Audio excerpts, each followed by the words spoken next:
केंद्रीय मंत्रिमंडल ने तैयार कपड़ों के क्षेत्र में रोजगार के अवसर पैदा करने और निर्यात बढ़ाने से संबंधित सुझावों को मंजूरी दे दी है। सिले सिलाए वस्त्रों के लिए मंजूर लगभग 6,000 करोड़ रुपयों के बजट के भीतर ही अनेक उपायों को समयबद्ध ढंग से पूरा करने को मंजूरी दी गई है।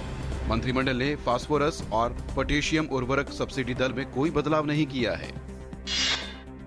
विमुद्रीकरण के बाद अपनी पहली मौद्रिक नीति समीक्षा में रिजर्व बैंक ने ब्याज दरों में कोई बदलाव नहीं किया है। आरबीआई ने वित्त वर्ष 2016-17 में ग्रोथ का अनुमान भी 7.6% से घटाकर 7.1% कर दिया है। आरबीआई ने एक बड़ी जानकारी ये भी दी है कि 14 में से 11.55 लाख करोड़ रुपयों के पुराने नोट बैंकों में वापस आ चुके हैं। केंद्रीय वित्त मंत्री अरुण जेटली ने कहा है कि विमुद्रीकरण से न सिर्फ देश डिजिटलीकरण की ओर जाएगा, बल्कि उससे अर्थव्यवस्था को मजबूती भी मिलेगी। वहीं आर्थिक मामलों के सचिव शक्तिकांत दास ने कहा कि आरबीआई की रिपोर्ट्स के मुताबिक रबी फसल की बुआई में 7 से 8% का इजाफा हुआ है, जो अच्छे संकेत हैं। विमुद्रीकरण से संबंधित विषयों पर काम करने के लिए गठित मुख्यमंत्रियों की केंद्रीय समिति की पहली औपचारिक बैठक आज मुंबई स्थित भारतीय रिजर्व बैंक के मुख्यालय में होगी। समिति के अध्यक्ष चंद्रबाबू नायडू इस बैठक में सभी सदस्यों और विशेषज्ञों के साथ संबंधित पहलुओं पर चर्चा करेंगे। विमुद्रीकरण के बाद से देश भर में कई सब्जियों के दामों में 50% तक गिरावट देखने को मिल रही है। एक दशक के बाद सब्जियों की कीमतों में रिकॉर्ड गिरावट देखी गई है।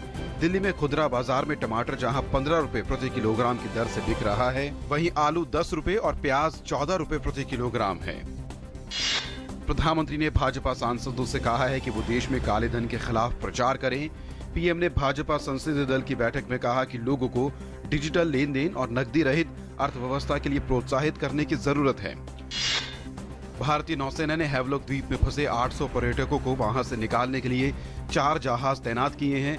भारतीय नौसेना के प्रवक्ता कैप्टन डी के शर्मा ने बताया कि पर्यटकों को वापस लाने के लिए 4 जहाजों को भेजा गया था, लेकिन मौसम बहुत खराब होने के कारण इसमें देरी हो रही है। जयललिता के निधन के शोक में तमिलनाडु में अब तक 77 लोगों की मौत हो गई है। अन्ना द्रमुक पार्टी ने मारे गए लोगों के परिजनों को 3-3 लाख रुपए की सहायता राशि देने की घोषणा की। दिल्ली के उपराज्यपाल नजीब जंग ने कल सशस्त्र सेना झंडा दिवस के अवसर पर युद्ध में दुर्घटनाग्रस्त, गैलेंट्री पुरस्कार और विशिष्ट सेवा मेडल विजेताओं को राजनिवास में सम्मानित किया। 27 सम्मानित विजेताओं में से 2 युद्ध में दुर्घटनाग्रस्त, 7 गैलेंट्री अवार्ड और 18 को विशिष्ट सेवा मेडल प्रदान किए गए।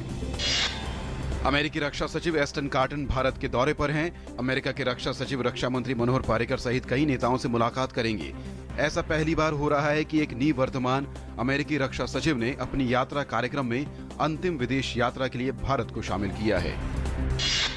बांग्लादेश के बख्शी बाजार विशेष अदालत में पूर्व प्रधानमंत्री नेशनल पार्टी की अध्यक्ष खालिदा जिया पर जिया अनाथालय ट्रस्ट मामले की सुनवाई होगी। 2011 में भ्रष्टाचार विरोधी इकाई ने खालिदा और 3 अन्य के खिलाफ उनके दिवंगत पति और पूर्व राष्ट्रपति जियाउर रहमान के नाम पर जिया चैरिटेबल ट्रस्ट का धोखाधड़ी के आरोप में मुकदमा दर्ज किया था। पाकिस्तान के अंतर्राष्ट्रीय विमान सेवा का विमान PK-661 मशहूर पर्यटन क्षेत्र हवेलिया के नजदीक दुर्घटनाग्रस्त हो गया, जिसमें सभी 47 लोगों की मौत हो गई है। दुर्घटना के समय विमान में चालक दल के 5 सदस्यों और एक इंजीनियर सहित कुल 47 लोग सवार थे, जिनमें 31 पुरुष, 9 महिलाएं और 2 बच्चे शामिल हैं। इंडोनेशिया के असे प्रांत में आए भूकंप के कारण 100 से ज्यादा लोगों की मौत हो गई है। इस प्राकृतिक आपदा में ध्वस्त हो चुकी और क्षतिग्रस्त इमारतों के मलबों में जीवित लोगों की खोज के लिए बड़े पैमाने पर बचाव अभियान चलाया जा रहा है। मध्य प्रदेश की पर्यटन नगरी खजुराहो में 8 से 14 दिसंबर तक 7 दिवसीय दूसरे अंतर्राष्ट्रीय फिल्म महोत्सव का आयोजन किया जाएगा। महोत्सव को मध्य प्रदेश के संस्कृति विभाग ने आयोजित किया है। इस फिल्म महोत्सव में महिलाओं द्वारा निर्देशित, उत्पादित एवं अभिनय हुई फिल्म को दिखाया जाएगा। भारत और इंग्लैंड के बीच 5 मैचों की टेस्ट श्रृंखला का चौथा मैच आज मुंबई के वानखेड़े स्टेडियम में खेला जाएगा।